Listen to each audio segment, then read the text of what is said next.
Tukso-tukso naman ako ng kaibigan ko sa'yo. Wala naman kasing mali siya sa akin, hindi ko napansin na unti-unti nahuhulog ang loob ko kapag kausap mo. Di sinasaya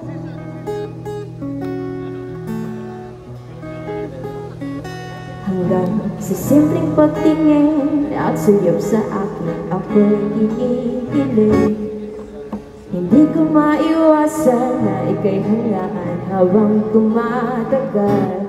Ay hindi ko inakalang madadaan pala ako sa ganito.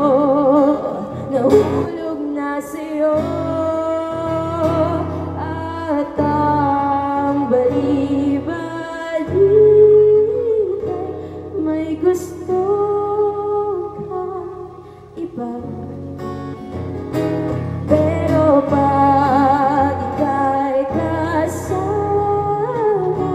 umaasa baka ko.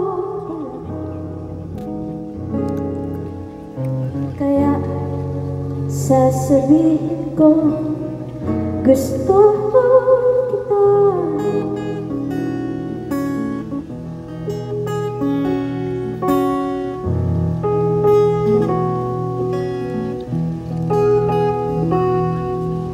Dads, may sasabihin ako.